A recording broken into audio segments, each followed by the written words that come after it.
part 5, I think. So what I was just talking about is how my stomach flipped and stuck to my scar tissue, and that was also from the car accident.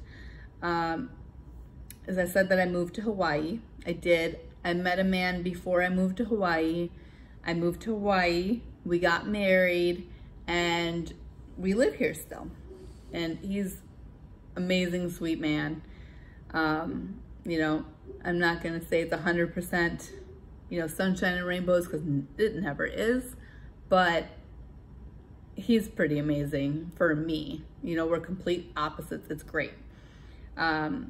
I'm very much a stickler with a lot of things and work, and my ethic is go, go, go, work hard, work hard, work hard. And he's more the chill, laid back, Hawaii vibe type of person. And that kind of brings me down and chills me out a little bit, which is good, because when we balance each other out, I move him forward and he slows me down. So it's actually really good. It's really nice. And so we moved here, dealt with the stomach thing, and then all of a sudden, I was like, oh, I need a root canal. So I go to this dentist. This dentist is the worst dentist I have ever been to in my life. I don't know how he's a dentist, but he was like, yep, you need a root canal. We're gonna do it. And he's doing the root canal. Sorry, I have hiccups. He's doing the root canal. And he's like, I can't get through. I can't get through. So I have crowns. And so he stopped doing it and was like, oh, can't do it. Can't do it. Aren't you a dentist? Aren't you supposed to figure your way?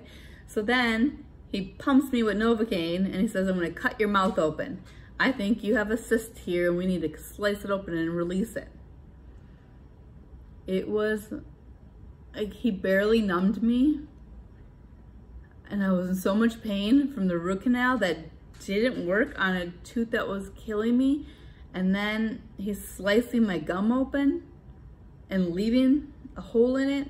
I was so upset by the time I left. I called my old dentist and I said, I need you. I'm about to fly back to Florida for you. In Florida, I never had issues with dentists. It was only the ER.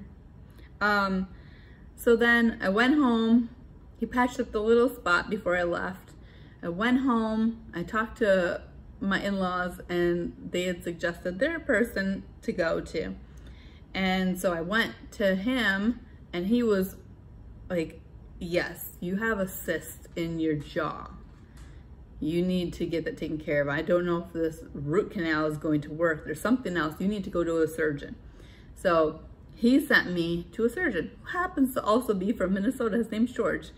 He was so sweet, but it was not news I wanted to hear. So what happened is I had hit my face on the steering wheel, which I knew because my nose was bleeding. But there was so much happening that I didn't understand that I probably hit my jaw or hit the rest of my head. I just thought I hit my nose. So what it happens to a lot of people that play baseball, softball, anybody that's been in a car accident that hits their face on the steering wheel, maybe not necessarily the airbag, but definitely the steering wheel. Any high impact to your face or your jaw, this can happen. But he goes, we're gonna have to check you out for cancer. This might be a cyst and it might be cancer. And it could also be from your car accident, but we don't know until we check it out. And I said, okay. It never is not the first like cancer scare I've had that they've said, oh, this is cancer, we gotta get checked, we're gonna send it in for biopsy. So what he had to do to get the cyst out, which is really upsetting for me, like I knew it had to be taken care of, but I didn't know how it was gonna be taken care of, and I thought I was gonna be kind of like the other dentist. No, to get the cyst out and to get it biopsied, he had to remove 2 of the teeth. They're there though. I thought I had a picture of it. I guess not. Maybe I did not print up that one. But I had, yeah, I don't know what I did with it. Well, he ripped out 2 of my teeth, gutted it, sent it in for biopsy, and then he had to make me a retainer. So I wore this retainer with like 2 little fake teeth on it that sat in between my teeth for a year. So for just over a year ago is when I started the process. Probably November or October that year as well, maybe 2019. And that's when the teeth were pulled. They gutted it, they sent it in. The biopsy came back negative, thank God. And then I had to live like that. And so what they were explaining to me is that what I need now to fill the hole is cadaver bone. So then, because they just did a surgery on my jaw, I had to wait 6 months. So they said in 6 months, we'll bring you back and we'll put the cadaver, bone in. I didn't realize that you had to put the cadaver bone in. No, was this immediate? No, I think it was like 3 months or so, maybe. That had to heal some. Wait, I cannot remember, honestly. I actually just can't remember. So I don't remember when I went back in, but I went back in, they put cadaver bone in, and they sewed that up, and that had to heal first. So they took it apart, packed it, and that had to heal. So then they said that I would come back in 6 months, and I thought that meant I'd get my teeth in 6 months. So I thought, okay, well, I can last for 6 months like this. I don't want to. It's awful not having like your teeth and being a woman, especially like aesthetically. That was awful for me. My husband was so sweet and so supportive the whole way, and he's like, baby, I don't care. He was like, you'll get them fixed. He was, I know you. He was, you will get them fixed and it will happen. Don't worry about it. I said, okay. I was so sad about it for the whole time. And when I went back, I remember going back at 6 months, and I thought, okay, I get my teeth. No, we need another 6 months of healing. That jaw needs to heal before we put some implants in. So at 6 months, they screwed the implant down into my jaw. That's what it was. Screwed the implant down into my jaw at the 6th month. And then I just still wore my retainer because that needed to heal for the next 6 months. So then 6 months go by. Finally, I go for a fitting for my new crowns, and I couldn't be happier. I'm just grateful for him and Dr. Malcolm Chang. They worked together and they made my smile again. I was so sad. I said to Dr. Chang, I said, this was right before Christmas. So I got them right before Christmas, like literally right before Christmas. And before Christmas, I said, all I want for Christmas is my 2 front teeth. So just before Christmas, I think it was the 23rd, I go in and he has my crowns and he fits me and he puts them in. And I'm just like, thank God. So all the way from 2014 to 2019, I've had a total of 12 surgeries from this car accident. Can I blink any more about that? Now I pray and I pray and I pray that I do not have any more surgeries from this, because I just don't want to deal with it. I feel like in my gut and in my heart that this one was the last surgery, that my jaw surgery was the last surgery from my car accident. But that is not the end of this story. During my whole adolescence, when I turned 16 years old, the doctor that I had my whole life for rheumatology told me, because I have rheumatoid arthritis, I'll never get pregnant. And I was not thinking of babies at 16. That wasn't in my realm. So I just kind of accepted that. And then when I got into the car accident, they told me that my fallopian tubes were crushed from the seatbelt, because the seatbelt is what caused all that internal bleeding and stuff. If I didn't have it on, I would have died immediately. So wear your seatbelt, please. And do not text and drive, please. But they told me that my fallopian tubes are crushed and I won't be able to have babies. And I said, that's fine. I said, I've already accepted that. Well, 2020 has been obviously a year. It has been a very different year, and 2021 is still different. I'm just gonna use the word different. And we've all had our ups and downs with it, but in May of 2020, I got pregnant. How after my belief system was ruined? How? The only thing that I can think of is my husband is Samoan, and that is it. That's all I can think of. Like,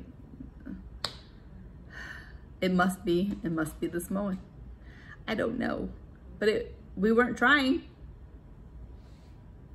We didn't think this would ever happen, but it did. I'm 9 months pregnant. My C-section, which is the point I was getting to, is gonna be my next surgery. And we were going to try, because baby was head down, we were going to try to do vaginal, which I was like, okay. My doctor was like, maybe we'll try. We think that this can happen. You're strong, you're healthy, you take good care of yourself. We think that, you can do it. Then he decided to flip again.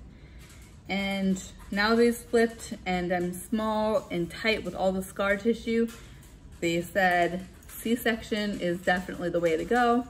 I already thought that we were gonna do a C-section from the very beginning, because the person who did my hips told me that if I did have a kid, that I wouldn't be able to do it vaginally. And, I accepted that then. But I also accepted that I couldn't have kids at that point. So I was like, that's not gonna happen. So I have a C-section scheduled for February 23rd. I have a lot of scar tissue. I've already been in the hospital once here from just, complications. So being 39 now, high risk already because of my age, with 9 surgeries on my stomach, well, 10 technically counting a procedure, 10 with the procedure. That also makes me extremely high risk. So I don't care which way he comes out, as long as he's healthy. So if I have to go through another surgery, I've already been there, done that with my stomach before, just was gonna put me at risk for another 6 years. So I'm not really too thrilled about that, but his life is a little bit more important at this point. I've had over 9 lives. That's not even including everything with wrestling. But I did ask them to use the same scar and to go up and down, because if they go vertically, they can actually open up wider than horizontally, because the scar that they do is like that small, and they just can't, it just doesn't open as wide. But people aesthetically want horizontally. I want vertically because I don't want an additional scar, but I also want them to be able to open up wide enough to take him out and also fix me at the same time. I'm not dumb. Like, if this has been 10 months of worry for me and my doctors already, I'm not gonna risk having another kid. So one and done. This is insane that it's even a possibility. It's crazy. It still doesn't feel real. It feels real when he moves, but then I think a lot of parents probably don't feel like it's real till they're out and in their arms. So I know wrestling, and I know working out, and I know taking care of myself and everybody else, but this is definitely going to be a new chapter in my life. So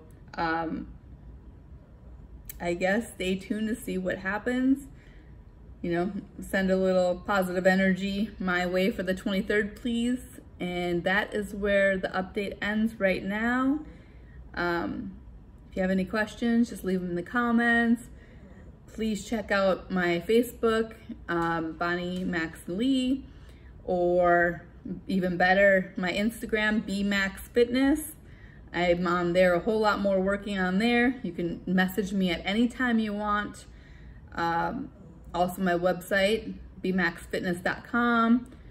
If you want to check out what we're doing for wrestling, we have our own wrestling company here in Hawaii. It's called Oos Wrestling. So go to ooswrestling.com or Instagram, Oos Wrestling.